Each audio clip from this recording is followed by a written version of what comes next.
rupiah lewat local currency transaction atau LCT buat memperkuat rupiah dan jaga stabilitas keuangan nasional. Kedengarannya sih serius ya teman-teman, tapi tenang aja, kita bakal bahas dengan cara yang lebih ringan dan santai biar mudah dipahami. Aku dan mentornya bakal nemenin kalian ngobrol seputar kebijakan ini dan gimana dampaknya buat ekonomi kita. Di sesi pertama ini kita bakal ditemani oleh dua narasumber kita. Perkenalkan, nama saya Priyo Ramadan dari Program Studi Ekonomi Pembangunan Fakultas Ekonomi dan Bisnis Universitas Jambi. Halo, nama aku Nabila Aladifin, Program Studi Ekonomi Pembangunan Fakultas Ekonomi dan Bisnis Universitas Jambi. Nah, mereka bakal sharing nih pandangan mereka soal gimana sih sebenarnya Bank Indonesia menjaga kestabilan nilai tukar rupiah lewat kebijakan seperti LCT. Langsung aja ya, kalau ngomongin rupiah, kenapa sih sebenarnya nilainya bisa naik turun terus? Emang segitu efektifnya ya sama kondisi global? Kalau kita ngomong rupiah, apakah rupiah ini sensitif sekali sama kondisi global? Menurut saya iya, karena naik turunnya rupiah itu disebabkan oleh kombinasi antara faktor global dan juga domestik. Kalau dari faktor global, bisa kita lihat ketika Bank Sentral Amerika atau The Fed menaikkan suku bunga, investor dunia cenderung memindahkan dananya ke dolar karena mereka menganggap itu lebih aman dan menguntungkan. Nah, akibatnya permintaan dolar meningkat, sementara itu rupiah melemah. Nah, pernah saya baca artikel dari Kompas waktu itu tahun 2024, setiap kali The Fed menaikkan suku bunga, mata uang negara berkembang itu akan mengalami tekanan rata-rata 2 hingga 3%. Nah, kalau dari faktor tadi kan dari faktor global. Nah, kita ke faktor domestik. Faktor domestik itu bisa disebabkan dari inflasi tinggi, defisit neraca perdagangan, dan adanya ketidakpastian politik. Ya, di mana itu bisa mengurangi kepercayaan pasar terhadap rupiah. Nah, jadi kesimpulannya rupiah itu sangat sensitif sekali terhadap kondisi global karena Indonesia menganut ekonomi terbuka, yang dimana artinya interaksi dengan dunia internasional itu tinggi dan baik lewat perdagangan maupun investasi.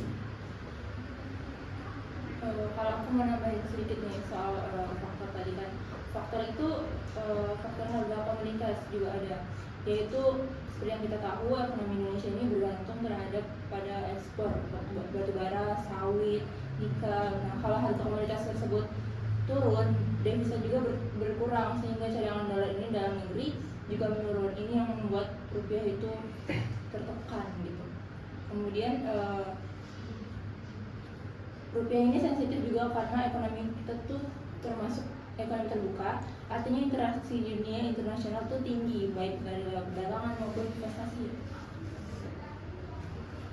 Oke, tadi kan Indonesia menganut ekonomi terbuka. Nah, biasanya nih selama ini kan Indonesia kalau misalkan melakukan ekspor impor itu pasti rupiah ditukarkan dulu ke dolar kan. Nah, tapi sekarang banyak yang bilang kebijakan local currency transaction ini bisa bantu kuatkan rupiah karena kita jadi nggak terlalu bergantung nih sama dolar.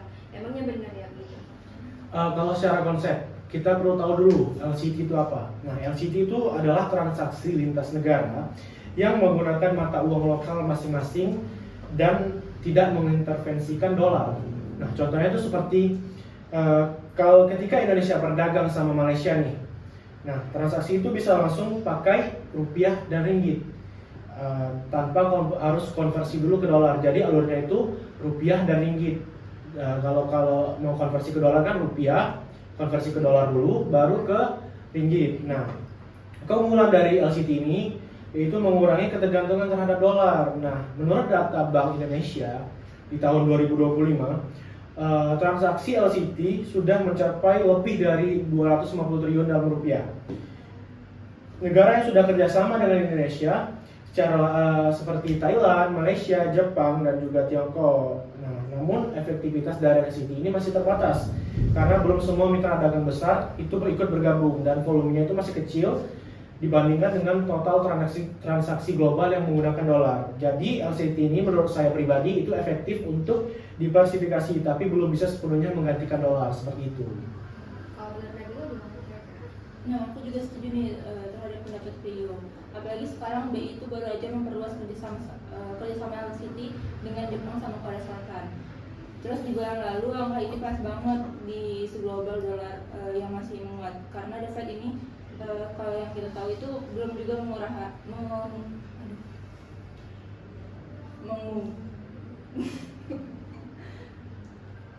langsung. Atau ya Oke. setuju banget. Iya. Aku setuju. Aku juga setuju nih terhadap pendapat Rio.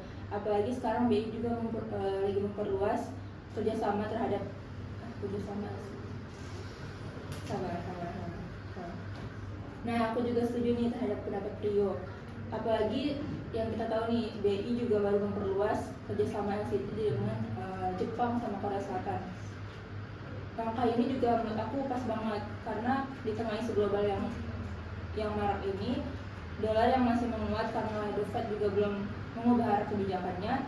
Jadi walaupun efeknya nggak langsung terasa ke kurs, tetapi secara jangka panjang bisa membuat ketahanan ekonomi Indonesia yang dari guncangan eksternal tersebut. Kalau Bank Indonesia mau jaga nilai tukar rupiah nih, biasanya langkah-langkah apa yang dilakukan? Dan apakah cukup kalau misalkan Bank Indonesia cuma menaikkan atau menurunkan suku bunga? Oke, kalau kita bahas bagaimana kalau Bank Indonesia ingin menjaga nilai tukar rupiah, apakah cukup cuma menaikkan suku bunga? Menurut saya pribadi itu tidak cukup. Ada langkah lain yang diambil oleh Bank Sentral, yaitu menerbitkan instrumen moneter baru, di mana Bank Sentral menerbitkan SRBI. SRBI itu perlu diketahui adalah Sekuritas Rupiah Bank Indonesia, di mana ini adalah sebuah instrumen moneter baru dalam bentuk surat berharga berjangka pendek yang diterbitkan oleh Bank Indonesia pada tahun 2023, yang fungsinya untuk menjaga stabilitas nilai rupiah dan menarik aliran masuk modal asing ke Indonesia. Nah, pada Agustus 2025, cadangan devisa Indonesia ini juga tercatat di angka 138,6 miliar US dollar. Nah, ini cukup untuk Bank Sentral untuk bisa menjaga nilai tukar rupiah dalam jangka pendek seperti itu. Nah, SRBI ini kan juga lagi marak nih dibahas. Terus menurut aku juga cukup efektif menarik dana asing masuk dalam 2 kuartal terakhir. Jadi bukan cuma suku bunga, tapi juga inovasi kebijakan dari moneter tersebut yang bikin rupiah tetap bisa bertahan di tengah tekanan global. Gitu. Oke, kadang kan kita nih masih sering dengar berita rupiah melemah tapi masih stabil. Nah, itu gimana ceritanya? Menurut teman-teman bisa dibilang stabil padahal melemah itu maksudnya gimana? Nah, ini menarik sebenarnya, melemah tapi stabil. Dalam konsep ini berarti kan nilai tukar rupiah itu menurun terhadap dolar. Nah, melemah tapi stabil itu seperti adalah pergerakannya itu terkendali sesuai ekonomi. Seperti ini, misalnya contohnya rupiah bergerak dari angka 16.000 ke 16.500 per dolarnya. Nah, dalam beberapa minggu itu masih dianggap stabil karena pelemahannya itu tidak tajam dan tidak memicu kepanikan, berbeda dengan krisis moneter yang terjadi pada tahun 98. Nah, pada tahun 97 itu, koreksi saya jika saya salah, pada tahun 1997 nilai tukar rupiah ke dolar itu di angka 2.500, dan pada di tahun 1998 itu nilai tukar rupiah ke dolar itu di angka 16.800. Nah, itu kan tajam sekali ya, lebih dari 100%. Nah, itulah yang dinamakan sangat melemah. Itulah yang dinamakan melemah dan tidak stabil. Kalau yang melemah tapi stabil tadi, yang tidak memicu kepanikan. Kalau yang tadi kan memicu kepanikan karena naiknya itu lebih dari 100%. Nah, stabil itu bukan berarti nilainya tetap, tapi pergerakannya teratur dan tidak bergejolak seperti itu. Kalau menurut Nabila gimana? Iya, kalau misalkan yang di tahun 1998 itu emang kayak disebut krisis. Sekarang tuh juga BI juga lebih siap kalau misalkan sistem keuangan jadi lebih kuat. Jadi walaupun rupiah melemah, selama pergerakannya terukur dan terkendali dan tidak menimbulkan gejolak yang terlalu besar, itu masih tergolong stabil gitu. Oke, kalau dari sisi masyarakat nih, ada nggak hal-hal sederhana yang kira-kira bisa kita lakukan buat bantu menjaga kekuatan nilai rupiah? Ada sih, kita sebagai masyarakat bisa membantu dalam hal menguatkan nilai rupiah itu dengan cara utamakan produk lokal dan membatasi ketergantungan terhadap impor. Nah, Terus juga kita bisa dengan cara menabung dan berinvestasi di instrumen dalam negeri seperti deposito, obligasi, dan lain sebagainya yang bisa menambah devisa negara kita gitu. Kalau dari Nabila gimana? Oh, berarti kayak menjaga rupiah ini juga bukan tugas BI doang ya, tapi tugas kita. Terus kalau menurut aku juga setuju pendapat Priyo tentang belanja produk lokal. Terus juga pakai transaksi digital, rupiah juga bisa berdampak positif terhadap menguat rupiah. Terus aku dengar tuh BI juga lagi gencar-gencar soal kampanye Keras Global supaya transaksi negara itu lebih efisien gitu. Ini juga bagian dari menjaga nilai rupiah lebih kuat lewat sistem pembayaran yang lebih awet dan kuat. Ya. Oke, menarik banget ya teman-teman. Ternyata menjaga kekuatan rupiah itu bukan hal yang sederhana, tapi dari semua partisipasi masyarakat sampai kerjasama antar negara, semuanya punya peran pentingnya masing-masing. Oke, terima kasih buat Nabila dan Priyo sudah sharing tentang strategi penguatan nilai rupiah di sesi pertama ini. Dan dengan berakhirnya sesi pertama ini, maka berakhir juga pertemuan kita dengan dua narasumber kita. Selanjutnya, kita bakal membahas nih materi tentang menjaga stabilitas keuangan nasional supaya perekonomian kita tetap kuat meski dunia lagi nggak stabil. Dan tentunya dua narasumber kita kali ini juga nggak kalah hebat. Penasaran kan? Yuk, check it out. Selanjutnya, kita akan membahas materi tentang menjaga stabilitas keuangan nasional supaya ekonomi kita tetap kuat meski dunia lagi nggak stabil. Dan tentunya, dua narasumber kita kali ini nggak kalah hebat nih dari yang sebelumnya. Penasaran kan? Yuk, check it out. Ternyata teman-teman, menjaga nilai rupiah itu baru satu bagian dari upaya besar Bank Indonesia. Ada hal yang lebih luas lagi, yaitu menjaga stabilitas keuangan nasional supaya sistem ekonomi kita tetap kuat meski dunia lagi nggak stabil. Sekarang kita masuk ke sesi kedua, di mana kita bakal bahas tentang stabilitas keuangan nasional. Di sesi kali ini aku ditemani dua narasumber yang baru, yaitu Halo, nama saya Aljadi Ilman dari Prodi Ekonomi Pembangunan, Fakultas Ekonomi dan Bisnis di Universitas Jambi. Dan saya Iskia Wadowu dari Prodi Ekonomi Pembangunan dari Fakultas Ekonomi dan Bisnis Universitas Jambi. Nah, mereka ini bakal bantu jelasin kenapa stabilitas keuangan itu penting buat jaga perekonomian kita tetap sehat. Tanpa berlama-lama, langsung aja ya kita masuk ke topiknya. Kalau dibilang stabilitas keuangan nasional, sebenarnya apa sih maksudnya biar gampang dipahami? Kalau bahasa gampangnya sih, stabilitas keuangan nasional itu kondisi di mana sistem keuangan kita berjalan dengan lancar dan aman. Jadi bank bisa kasih pinjaman, investor terpercaya, orang bisa simpan uang dengan aman, dan transaksi sehari-hari tidak terganggu. Nah, gampangnya juga begini. Stabilitas keuangan nasional itu kondisi di mana sistem keuangan kita kayak perbankan, pasar modal, lembaga keuangan lainnya semuanya berjalan dengan sehat dan lancar. Kalau stabil artinya masyarakat bisa nabung, pinjam uang, investasi semuanya berjalan dengan normal. Kalau tidak stabil kayak tuh yang lagi sakit semuanya ikut terpengaruh. Jadi mirip kayak tubuh manusia lah. Kalau satu organ bermasalah semuanya bisa terganggu. Menurut teman-teman, kebijakan Bank Indonesia itu pengaruhnya sampai ke kehidupan sehari-hari nggak sih? Kayak misalkan ke harga barang dan jasa, jumlah uang beredar, atau ke suku bunga pinjaman. Wah, kalau itu pasti ada banget sih. Misalnya BI naikin atau turunin suku bunga, efeknya bisa ke cicilan KPR, pinjaman kendaraan, dan kartu kredit. Terus BI juga jaga inflasi biar harga-harga kebutuhan pokok gak naik tinggi-tinggi. Jadi meskipun terdengar teknis, sebenarnya keputusan BI bisa langsung terasa di depan masyarakat. Selain itu, kebijakan BI juga mempengaruhi nilai tukar rupiah. Kalau rupiah melemah, harga barang impor seperti gadget, bahan bakar, bahan makanan bisa naik. Jadi, walau kesannya jauh, kebijakan BI sebenarnya terasa banget di dompet masyarakat. Kalau ekonomi global lagi nggak stabil, biasanya strategi apa sih yang dilakukan BI supaya sistem keuangan kita tetap kuat?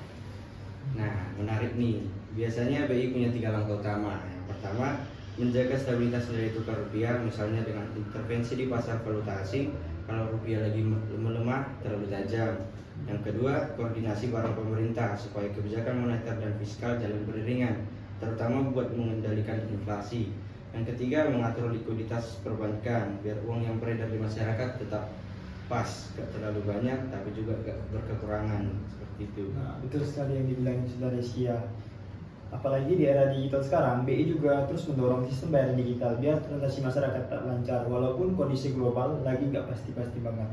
Iya benar. Jadi BI ini kayak pengemudi ya, yang jaga supaya mobil ekonomi Indonesia tetap stabil walaupun jalannya lagi berlubang. Seperti yang udah dijelaskan sebelumnya di sesi yang tadi, kalau BI lagi gencar-gencarnya nih promosiin kris dan dompet digital kan di Indonesia. Nah, sekarang peran LCT sendiri selain bantu rupiah, gimana sih dampaknya ke stabilitas keuangan nasional secara keseluruhan? Nah, LCT ini bukan cuma mendukung rupiah saja. Dengan transaksi langsung pakai uang lokal sama negara mitra, kita nggak perlu terlalu bergantung pada dolar. Dampaknya, kalau ada guncangan global, sistem keuangan kita lebih tahan banting. Jadi, stabilitas keuangan nasional bisa lebih terjaga. Dan juga manfaatnya juga sangat banyak. Yang pertama, permintaan dolar berkurang jadi rupiah lebih stabil. Yang kedua, biaya transaksi internasional jadi lebih murah. Ketiga, ketergantungan terhadap dolar Amerika Serikat juga menurun, jadi ekonomi kita lebih tahan banting kalau ada gejolak. Selain itu, LCT juga memperkuat kerjasama antar negara karena masing-masing negara boleh percaya dengan mata uang lokal mereka. Itu. Kalau kita lihat kondisi sekarang, bisa dibilang keuangan Indonesia lagi aman-aman aja atau lagi butuh waspada? Untuk keuangan Indonesia sekarang bisa dibilang relatif aman, tetapi kita harus waspada. Inflasi terkendali, perbankan cukup kuat, rupiah juga stabil walaupun ada tekanan dari luar negeri. Tapi karena dunia lagi penuh ketidakpastian, misalnya geopolitik atau harga, komoditas BI dan pemerintah harus terus jaga-jaga biar sistem tetap sehat. Saya juga ingin menambahkan nih pendapat dari saudara Ajat. Kalau dilihat dari data, kondisi kita masih aman, tetapi tetap harus waspada. Inflasi terkendali, sistem perbankan kuat, cadangan devisa tinggi, itu semua kabar baik. Jadi posisinya sekarang itu kayak aman-aman, tapi tetap siaga, tetap optimis, tapi tetap jaga langkah juga. Wah, jadi tetap positif, tapi nggak boleh lengah ya teman-teman. Ya betul banget. Selama koordinasi antara BI, pemerintah, dan masyarakat berjalan baik, ekonomi kita bakal tetap tangguh. Yang penting masyarakat juga bijak dalam mengelola keuangan pribadi, itu juga bagian dari stabilitas ekonomi juga. Wah, betul banget ya pembahasannya, menarik banget nih teman-teman. Ternyata menjaga stabilitas keuangan itu penting banget biar ekonomi kita nggak gampang goyah di tengah gonjang-ganjing perekonomian dunia. Makasih banyak nih buat pemateri kita yaitu Hizkia dan Alzaini atas waktunya buat sharing kali ini. Nah, kita udah sampai di akhir nih. Dan tadi kita udah membahas banyak hal, mulai dari gimana Bank Indonesia memperkuat rupiah lewat LCT, sampai perannya dalam menjaga stabilitas keuangan nasional. Intinya, lewat kebijakan kayak gini, Indonesia pengen lebih mandiri dan tangguh di tengah ekonomi global yang penuh tantangan. Nah, terima kasih buat semua narasumber yang udah sharing hari ini, dan juga buat teman-teman di rumah yang udah dengerin sampai habis. Semoga obrolan kita kali ini bisa menambah wawasan dan bikin kita makin paham gimana sebenarnya Bank Indonesia berperan dalam menjaga kekuatan rupiah dan stabilitas keuangan nasional. Sampai ketemu lagi di selanjutnya.